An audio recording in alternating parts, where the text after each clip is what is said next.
Hi, everybody. Thanks for dropping by. Today I'm talking about the Sacramento Kings and two areas specifically that need immediate attention to turn the franchise around. Of course, Sacramento now mired in the NBA's worst playoff drought of 12 years, coming off a 27-win campaign. The first statistic is three-point differential.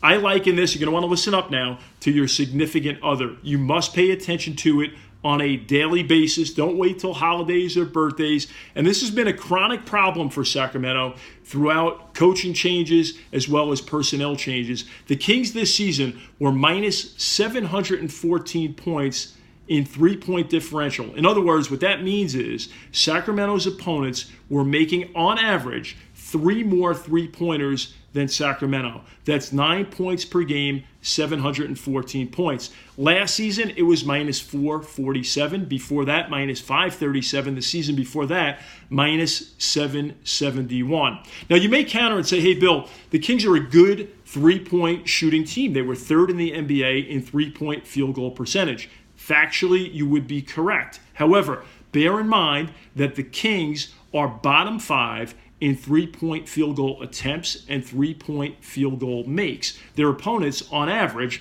are attempting 7.5 more three-pointers per game than Sacramento. And the Kings, additionally, defending the three-point line, are a bottom 5 team in three-point field goal percentage against. Now, remember that 9 points I mentioned.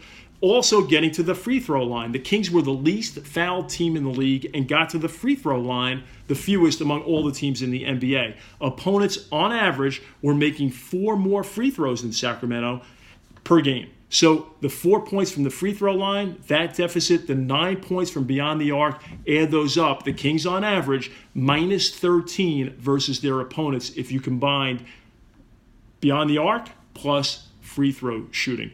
Positives for Sacramento. I think there are definitely positives. When you look at clutch statistics as a team, games, 5 minutes to go, within 5 points either way, the Kings were 22-20 in those contests. So that's definitely a positive. And De'Aaron Fox, as well as Bogdan Bogdanovic, showing signs that they can be closers. And we'll talk about that at another time as far as matching those players up with Hubie Brown's definition of being a closer. That is a very important part of Dave Yeager's job and his staff to identify closers on the Sacramento Kings roster.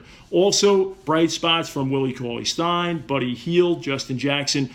Can they develop and evolve into dependable, reliable players that Vlade Divac as well as Yeager can look upon to turn this thing around?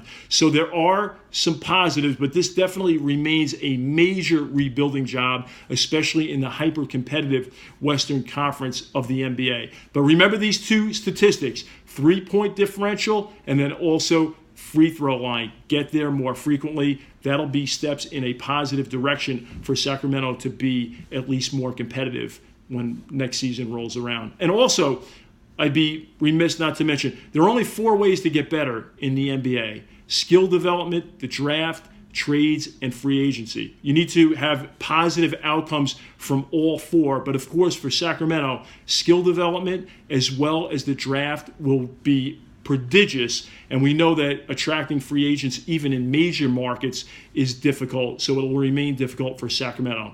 However, it can be done, but again, it's a major rebuilding job in California's state capital city.